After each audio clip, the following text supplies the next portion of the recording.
Released in 1988 for the Commodore 64, was the first advanced Dungeons & Dragons game for home computers, based on the new at the time Forgotten Realms campaign setting, and of course first edition advanced Dungeons & Dragons rule. If you asked me about a month ago had I beaten this game as a kid, I would have said yes, I beat it, and it was one of the greatest CRPGs I've ever played. I was very excited to replay this game, so as you could tell, I got my emulator up, and I fired up and I started playing it. And about halfway through the game, I started not recognizing any of the levels, and then I realized I clearly had not beaten this game as a kid.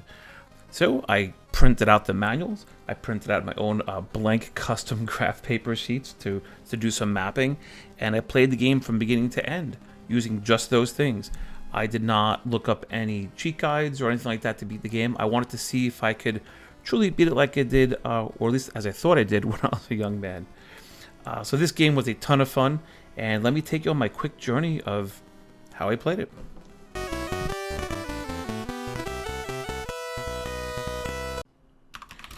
So playing Pool of Radiance in 2025 on emulated hardware or real hardware, it can be really painful and take a lot of the fun of the game away. So as you can see in my right emulator window where it's emulating the Commodore 64 at its normal speed, it takes a bit of time to load. And this game loads data constantly, and it can really distract from the gameplay.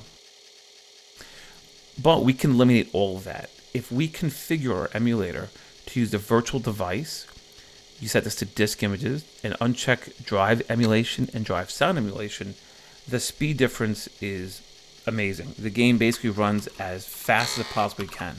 So in the left window, running with these options, and as you can see, night and day. It makes the game super fun and definitely playable.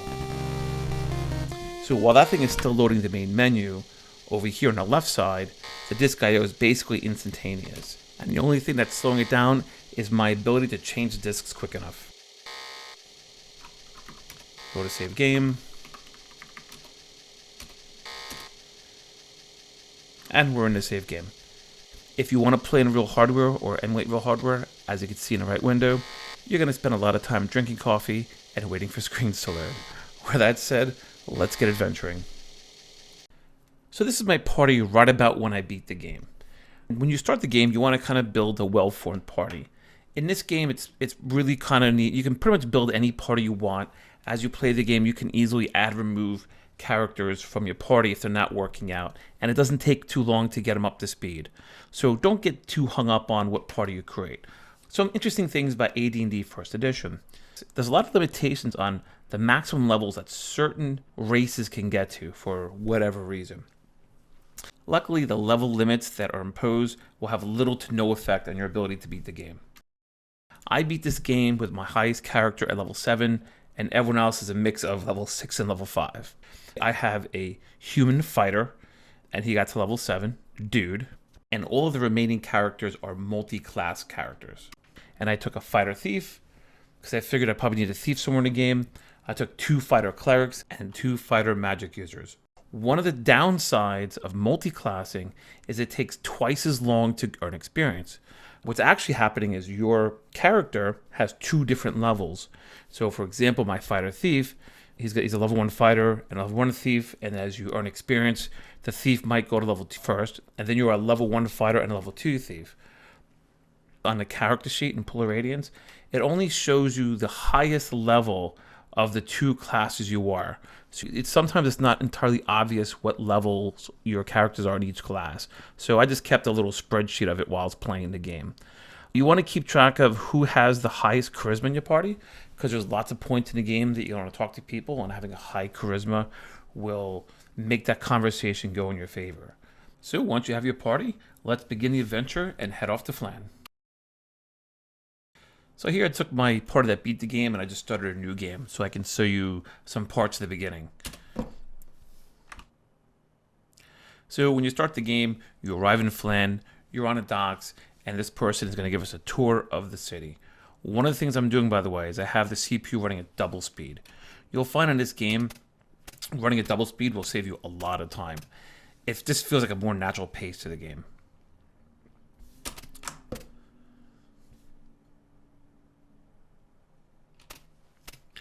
So in the main city, what you really want to do when you start your new characters is go right to the weapon shop, buy some basic gear for your party, and then you're going to head over to the clerk.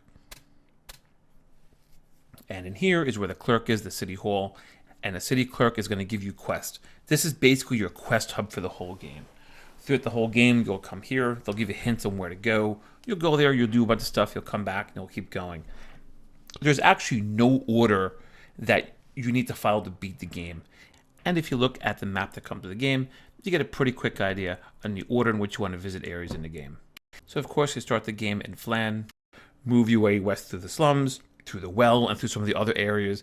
And as you clear those areas out, you kind of advance the story.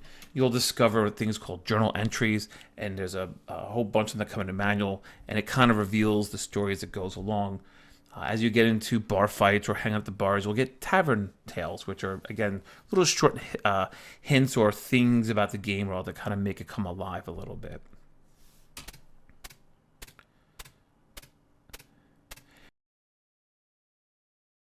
They'll show you what one of the temples are, where you can get your characters heal when you run into trouble, and then they kind of show you here's the first quote-unquote dungeon to go into the slums.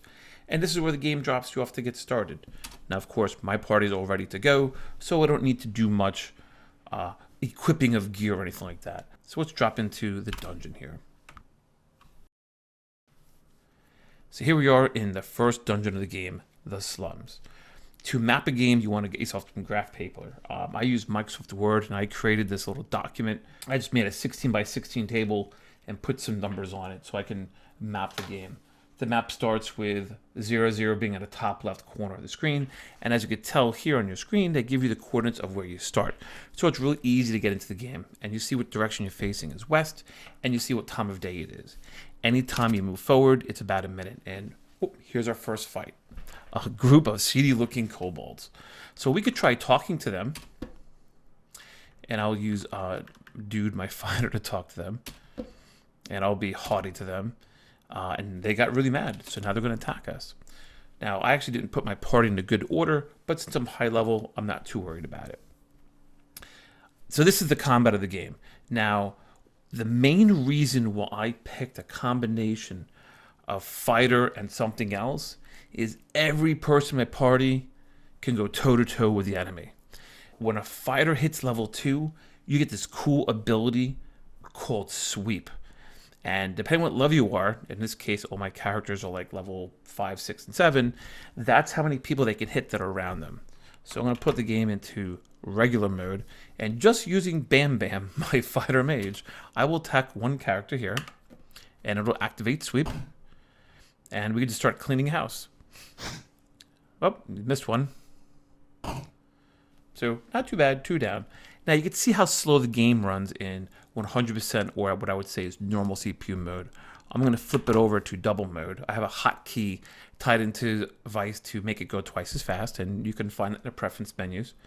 So let's move my fighter. I'll get him surrounded as much as possible, and by using Sweep, we can clean house.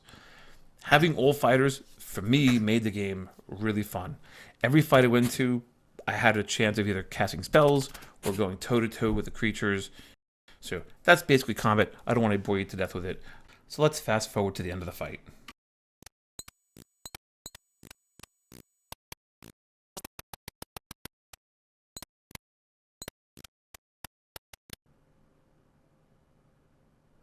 And there it is, the fight is over. So I'm going to press no. And you'll notice I only got 64 experience. If you finish a fight and you see a lot of experience points, that means there's magic items in the loot. You definitely want to identify them and pick them up. Fortunately, I did not have a character with the detect magic spell memorized, but if you do, you would see a little detect option on that screen, and then you would see an asterisk next to all the items that are magical. So you definitely want to have 1 or 2 detect magics always on a standby. Magic items are awesome. You need them to fight undead later in the game, so you definitely want to get as many of them as you can. Money you gotta be a little careful of. You'll see that I got some copper and some silver. Money is heavy. When you start carrying lots of money, you start losing the ability to fight in combat. So there's definitely a point in the game which you run into about level 2 or 3 where you have so much money, it's literally weighing you down. So don't feel bad about dumping the money. I'm gonna hit share to distribute the money to all of my players, and we'll exit and leave whatever treasures behind. While you're in the slums, you want to use search mode. What happens now is every movement, we'll find a fight, we'll search the squares. You want to keep searching the squares because that's how you find the secret things like items and little treasure caches, and they give you a ton of experience. And again, your main source of experience is going to be the things you find with search and quests. Fights themselves do not reward a lot of experience. We're going to go through Kudo's Well after this, and then in that area you're going to find there's an actual well that you can go down, and there's a boss to beat. There's the Podal Plaza, that's where I went after I did Kudo's Well. Then I found an area called Mendor's Library. This is a really, really cool area, but I was going to give you a small hint. Be sure to save it before you go into the main section of the map. There's a fight that you must fight before it will allow you to leave. In fact, one of the things I did while playing the game was I had 2 save disks. I had one save disk that I would always save to when I left Phlan going into the dungeon, and I would use the other one in case I got into a spot where I was just stuck and I had to kind of go back in time a bit. So once you're in Mendor's Library, you're going to discover an item called the Manual of Bodily Health. So let's take a look at that. So what do you do when you find the Manual of Bodily Health? Well, you drop into an inn, which we're doing here. I'll have the dude pay for the inn. So we're going to look at my mage Boom Boom. He has particularly really low constitution of only 14. So how do you use it? It's not incredibly obvious because you can ready it and nothing happens. We'll use it and it says you read it. So now you're thinking, great, must be done. So you drop back here, you look in your stats, and my constitution is still 14. So nowhere in the manual or in the game does it tell you that you need to sleep for 31 days for this book to activate. Yeah, so you come out here, you do a rest, and you crank this up to 31. There we go. And then you just hit rest. And then you just wait.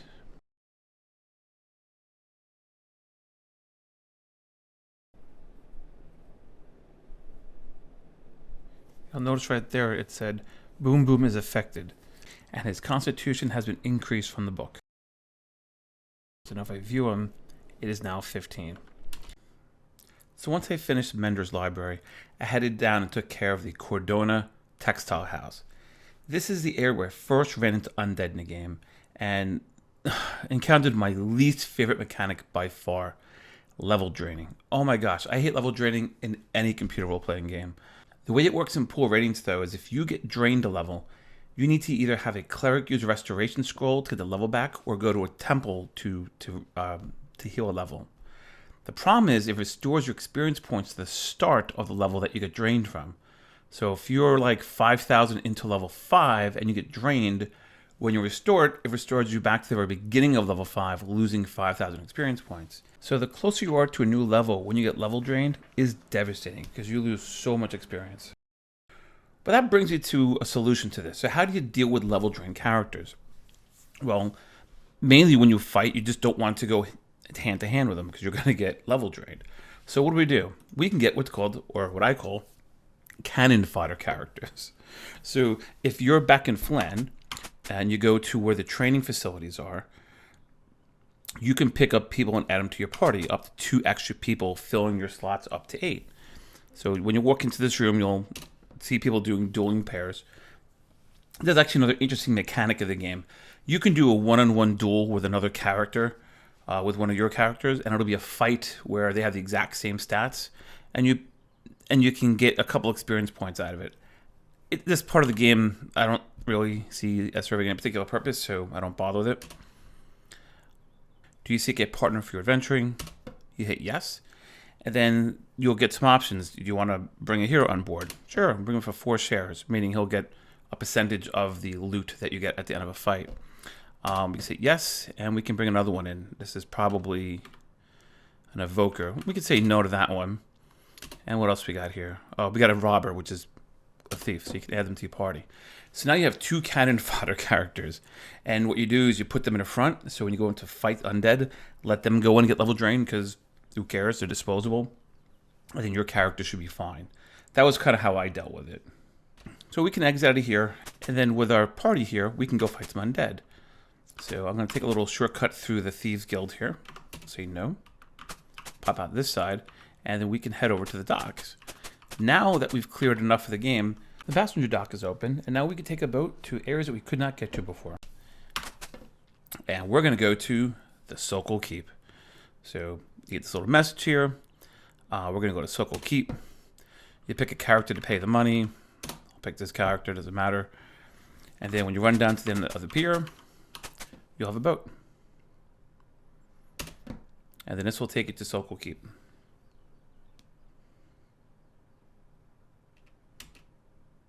The fights themselves aren't terribly hard, but getting level drained will be super annoying. So hopefully these cannon fodder characters make this a lot easier for you. So once I finished Sokol Keep, I headed to these 3 sections that are north of the city. They're called the Koval Mansion, the Wealthy Area, and the Temple of Bane. So here's how you get there. When you go back to the passenger dock, you want to take the bay option. That brings you to the north side of the bay. And we'll just pick a person and pay. And then, of course, we'll go to the end of the dock. And then we'll jump on our boat.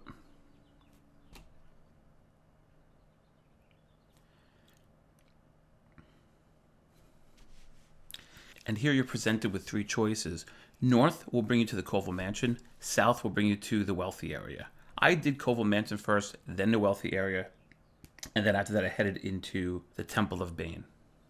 These 3 areas are pretty fun. Just basically go into each area and destroy everything and move on to the next one. So at this point I was getting pretty far in the game, and I think I've cleared all the dungeon areas. And now we can travel on the world map. And the way that you get there is you can go here. You can also get there by exiting the Podal Plaza or the Textile House from the west side. But if you do it by boat, we can choose the east side or the west side, doesn't really matter. I'll choose the east side just to get out. You pick who will pay. And as always, we go to the boat dock here. We board the boat.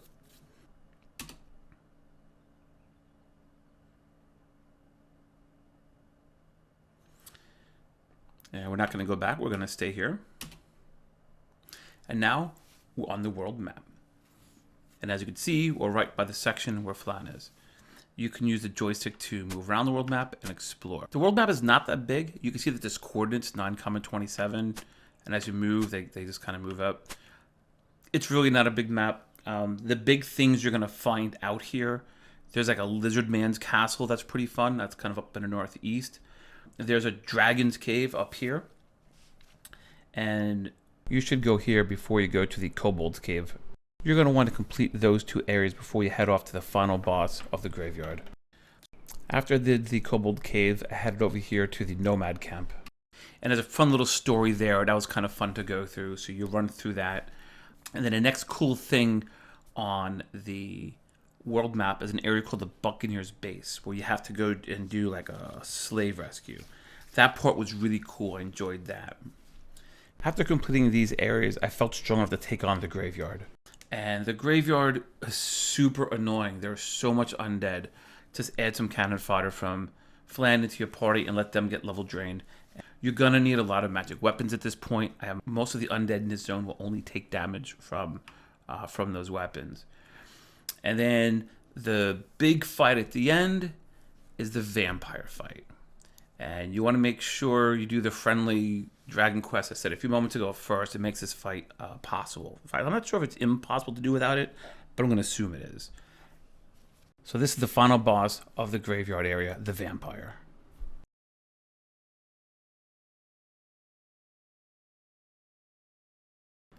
So in this fight, like any other undead fight in the game, you want to avoid melee combat at all costs. You do not want to get level drained. So here I'm going to use as much ranged combat as possible. You can see in this party I did not have my cannon fodder. The vampire only has 43 hit points, so it shouldn't take too many hits to get him. The Ifriti is the gift you get from the dragon for this fight. I don't know if it's required, but it certainly makes it easier.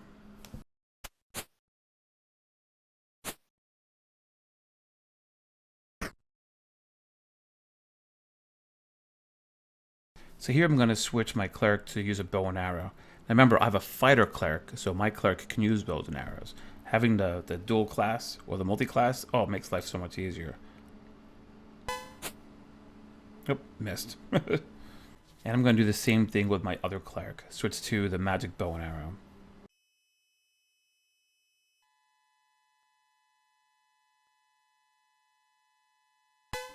Oof, another miss. Let's see how our magic missile works.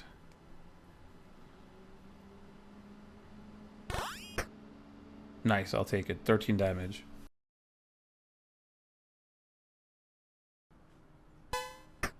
Nice, getting closer.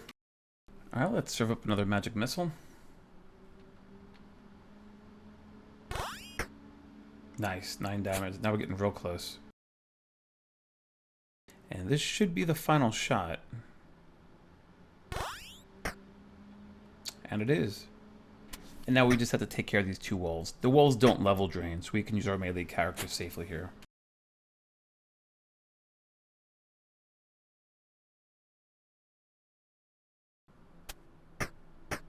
Alright, one down. And there goes the other one. Excellent. And of course, we don't want to continue the battle. We've won. And you'll notice we only got 38 experience points. Just to repeat myself from earlier, you get very, very little experience points in the fights. You get most experience from quests and magic items. And there was no magic items here. But there's a treasure trove. So let's grab this. And there you go. 2,600 experience. Not too bad. Got some gold, got some gems. And a whole bunch of really cool items. Very nice.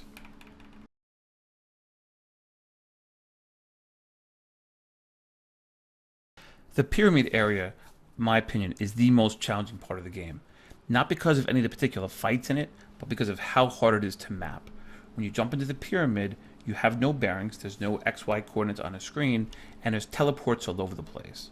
So I'm going to show you me basically speed running through my map to get to the boss. But for me to get to this point was about 3 or 4 hours of a lot of mapping, throwing my paper away, redrawing it, and continuing on. So here we go. So here's our first teleport. And just a quick note on the teleports. There's an option in some of them to throw a rock, and it'll switch the teleporter from going to one place to another. And that just added a huge dimension in trying to map this out. But it's possible. It's not impossible. It's just challenging and tedious.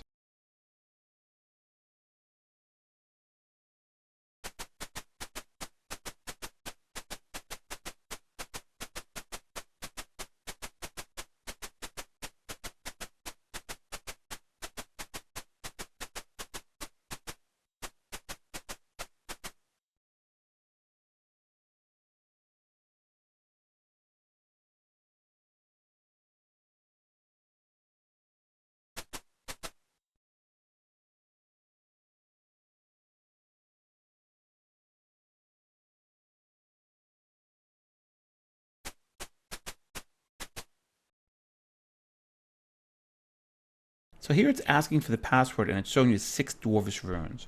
At this point you need to use the code translator wheel that comes with the game to turn this into English.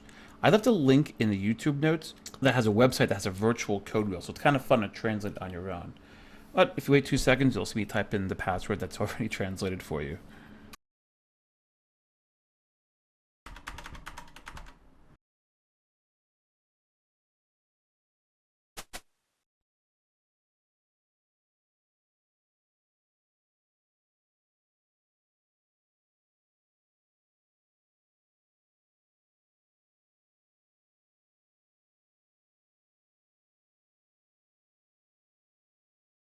So this just puts you back to the previous story, and you just got to run in and do it again.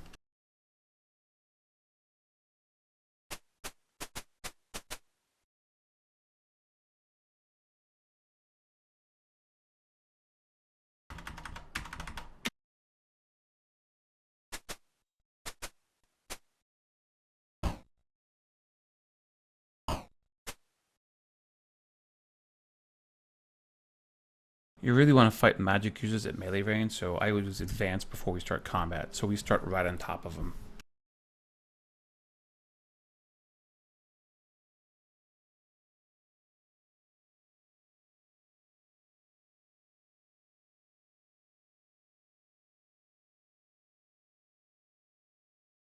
Alright, so let's see what we have here. Bunch of mutant lizard men and a magic user. Let's try casting the most fun spell in the game. Let's give him a little bit of a fireball.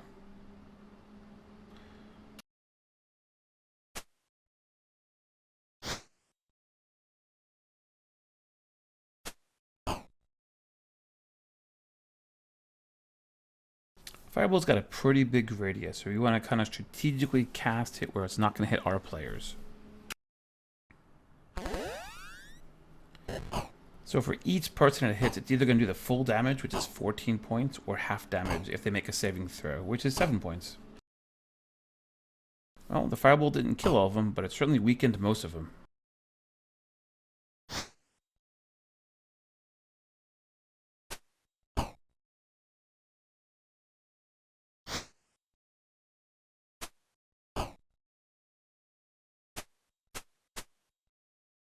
So I'm trying to focus my energies on the magic user before they cast anything hideous on us. Alright, let's see who's the weakest around us.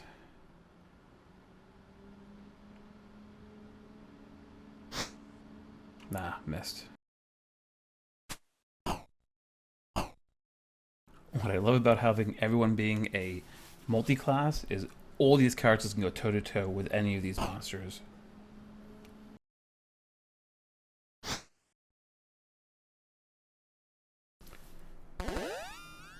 Oh, that's not good. He's paralyzed.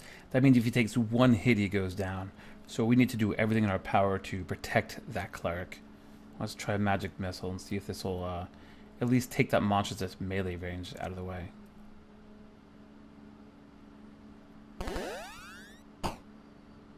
Alright, good. Now we got to get that mage out of the way. If that mage melee attacks that cleric, we're in trouble. Alright, let's see if we can get a Magic Missile to finish off Yarash, the mage that we're fighting. Oh, got him down to 8 hit points. We need to protect our clerics, so we're going to take a few hits trying to get over there by disengaging with that mutant lizard man. Oof, that hurt. Ah, good, we got Yarash down. So now we just have these lizard men left. So this should be a pretty easy fight for the rest of it.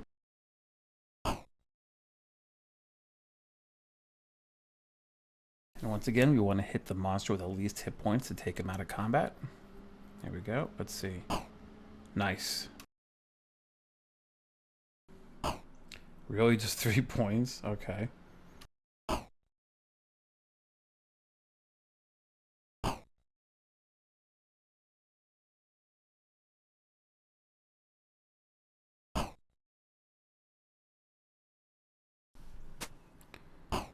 Alright, just 3 left now, which is great. Let's see if my fighter thief can redeem himself. Yeah, 6 points. It's better.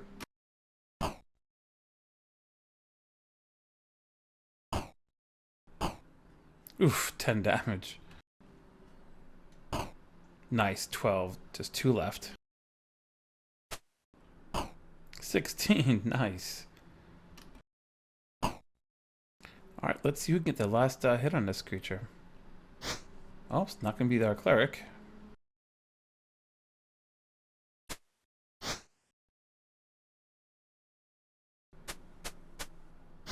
We got a whole lot of missing going on here. Come on, guys. Just need 1 or 2 big hits. Alright, let's go to our trusty Magic Missile. Magic Missile never misses. Let's see if it's enough damage to end the fight here.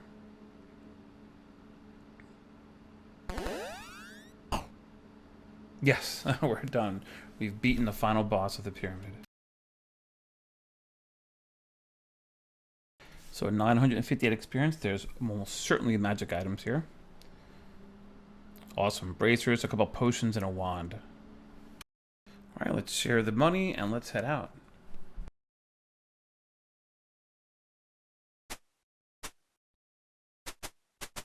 Here you're going to find a desk with just a stack full of journal entries, which really push the story forward here.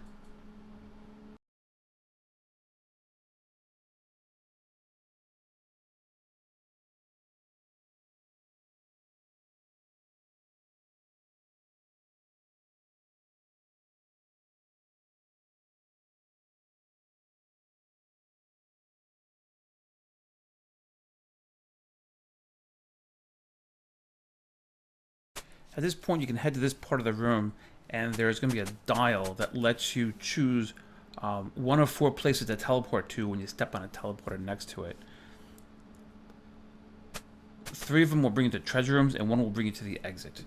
And then those treasure rooms just have a nice pile of really great magic items that you're going to want for the last part of the game.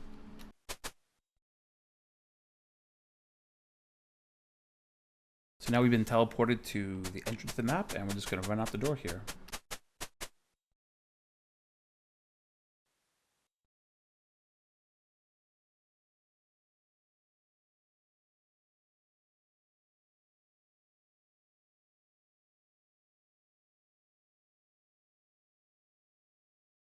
And now we've just cleaned up the Stojanow River.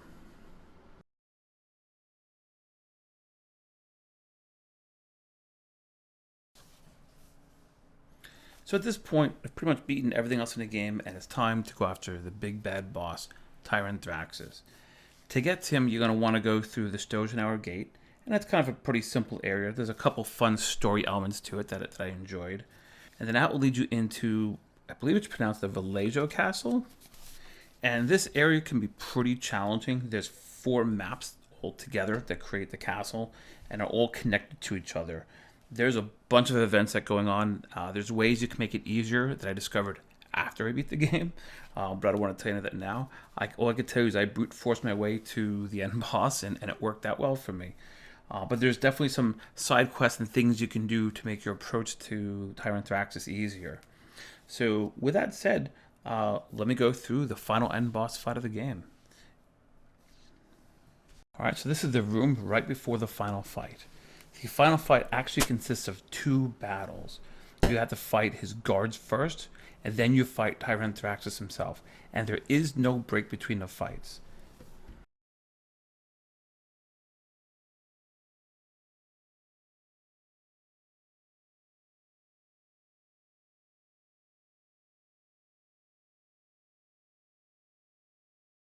Alright, let's get down to business.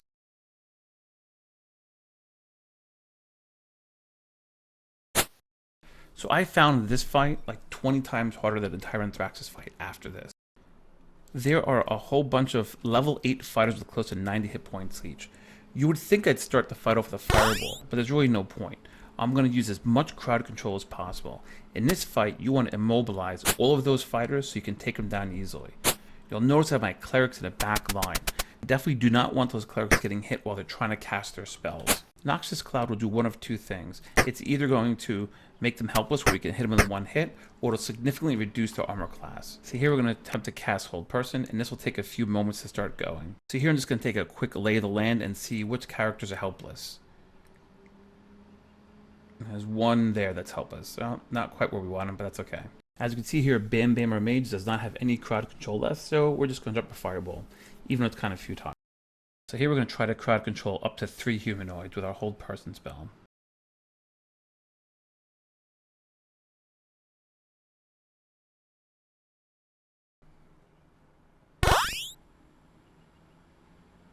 Excellent, we got 2 of them. And now we're going to aim, look for the helpless one, and just strike them down with 1 shot. While Fireball is really fun to cast, in this fight, it's not really going to be that beneficial, but let's see how many people we can hit with this thing. You'll notice that the helpless characters do not immediately die from a fireball. It's only from melee combat that they immediately go down.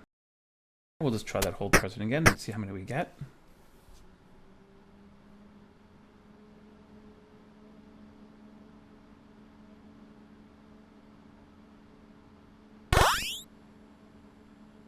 Three, fantastic.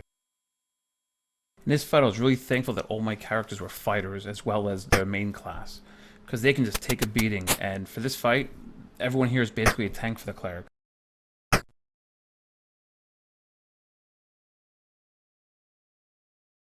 Not a big surprise, we can go for another Hold Person. And let's see who's helpless here. There we go, another one down.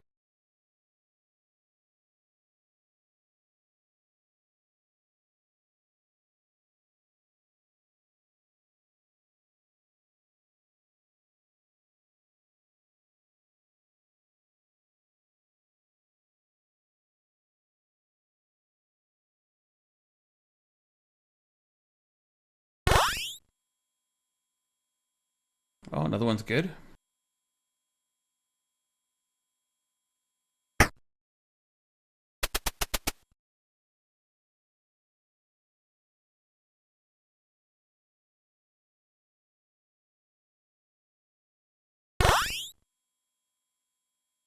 Nah, I just held one at a time, but that's alright. Each one that we hold is one less that's attacking us the next turn. We have plenty of helpless targets to choose from now, so this fight's really starting to move along in our favor.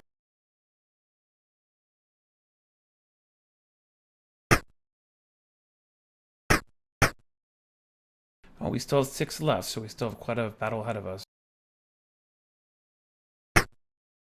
Alright, let's walk over to another helpless one and strike him down.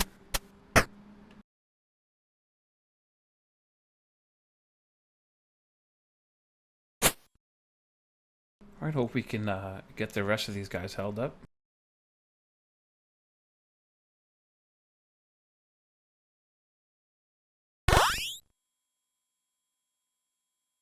Things looking really good. There's only one fighter left that's not held.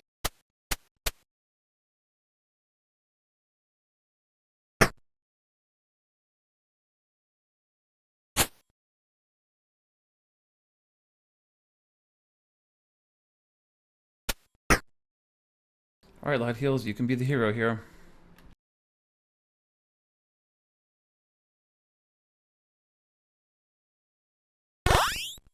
Fantastic. We just need to strike this guy down, and now we've beaten the guards.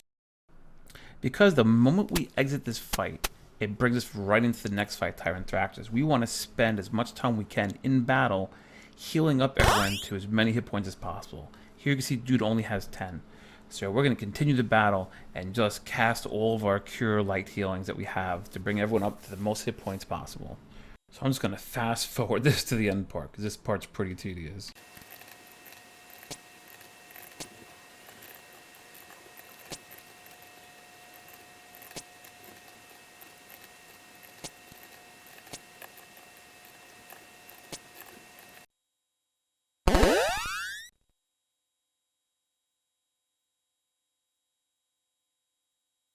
You just get a huge mountain of experience points here, and that's because there are so many great magic items in the loot. Of course, it doesn't really matter because we're about to beat the game, so we can't even identify it until after we beat the final boss.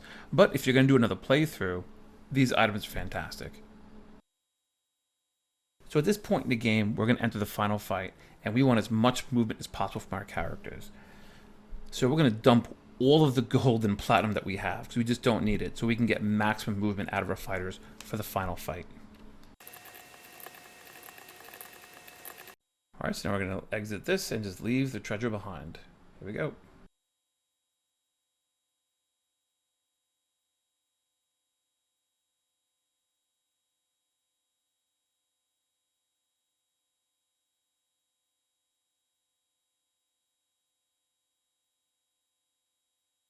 So this is kind of an interesting part here. He's going to have each of your characters vote if he wants to fight on his side or your side. Now, I've never tried it by having characters on the other side, so I don't know if you get more loot or something like that, but as you can imagine, all of my characters chose to fight against him.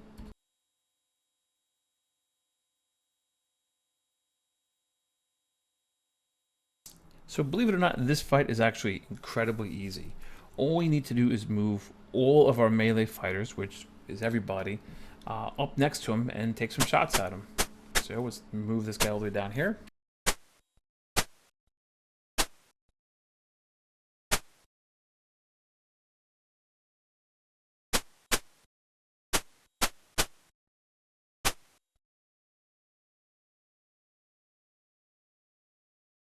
You can see clearly why I dropped all that gold. There's so much distance between you and Tyranthraxis when a fight starts.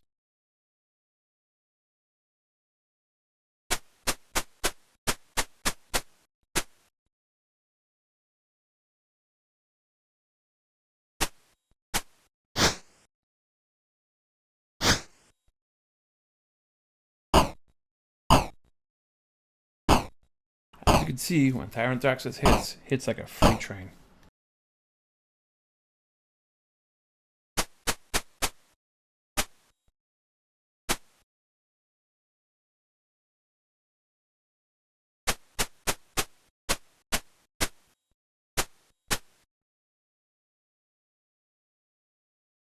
Something I just noticed now as I'm editing this video. I think Tyranthraxis is spelled wrong here. I don't remember there being an I in the name, but who knows. In any case, at this part of the fight, there's a lot of misses. That dude's got armor class at 0, so we gotta do our best to hit him and get him as quickly as possible. Something I forgot to mention in the beginning of the fight, I casted a spell called Prayer before the fight started, and Bless. And that gave me a little bit of armor class bonus and a little extra chance to hit, I think, for some of our characters.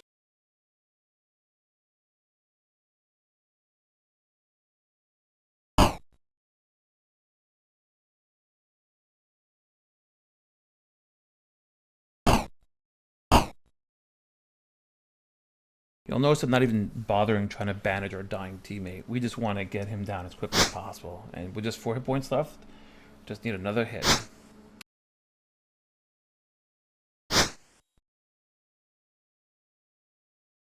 And here's exactly 4 points that we needed. And that's it. We've beaten the boss of Pool of Radiance.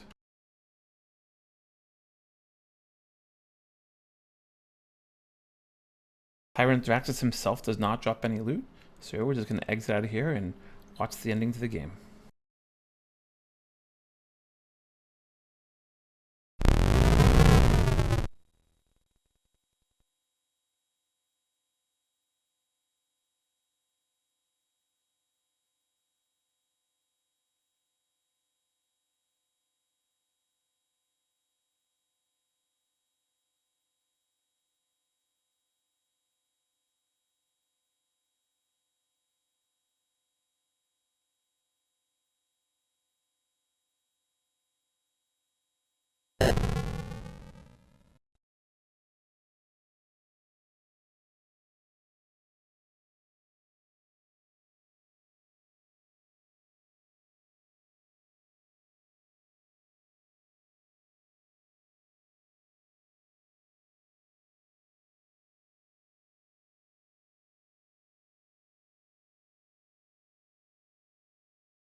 I think this part is bugged because this proclamation is for quests that I've already beaten.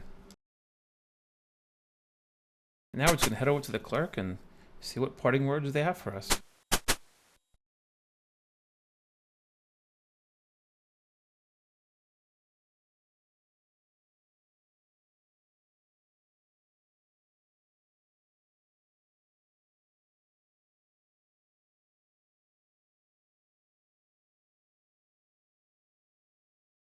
So here we get a whole big chunk of experience points, which is obviously the reward for killing Tyranthraxis, and also for some gems and jewelry.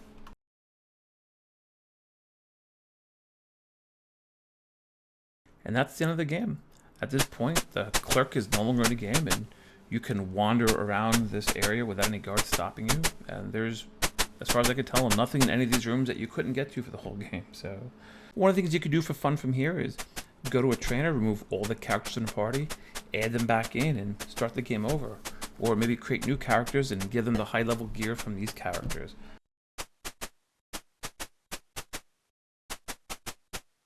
So I couldn't help myself. I needed to know what happens if my party joined Tyranthraxis. So here it is, my party joining the big bad boss. Let's see what happens.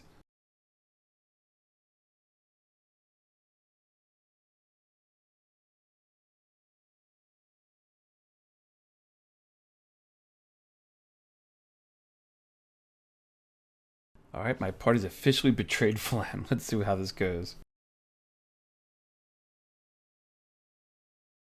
I'm assuming they're all just going to guard until the fight's over.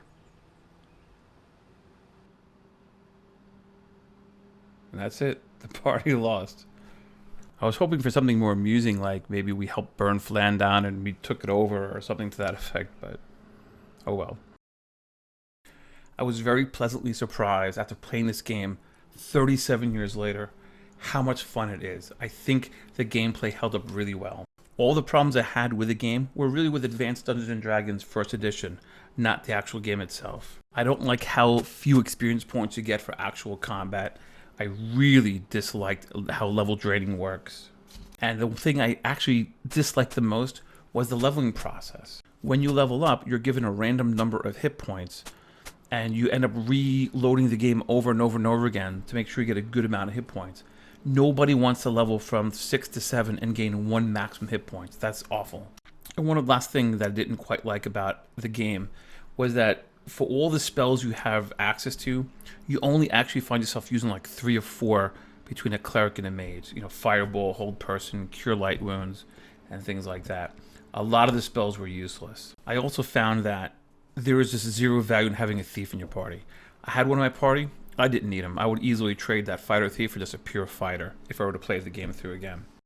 There's also no music in the game, so a lot of the parts of the game you're playing in silence with just a few sound effects of the combat. But to be honest, that's kind of how I played games when I was a kid. I would have the game on, I would turn off the music, and I would have MTV playing behind me. So the vibe actually matched how I played the game way back then anyway. And on the positive side, it was a pretty good sized game. I got about 40 hours into it. There's lots of places to go. There's a pretty good story behind it. And you kind of had the ability to kind of just go where you want in the game. There was no set path. So even though I had a certain order that I did it, you could do it in any order you want. And I really like that. So with this game complete, I'm actually still excited to play more gold box D&D games. There's a really good chance I'm going to fire up Curse of the Azure Bonds, create a new party from there, and move forward.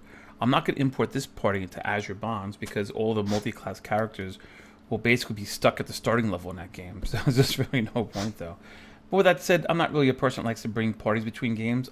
Half the fun is building a whole new party, exploring the world from the lowest level that the game has to offer. You might be wondering why I'm playing the Commodore 64 version and not, say, the Amiga or the IBM PC version. Well, the reality is I wanted to relive this experience that I had when I was a kid on the same hardware. Well, as always, thanks again for watching this video. I hope you enjoyed it as much as I had playing this game. The research that went to this video was a lot of fun, so I'll see you guys around.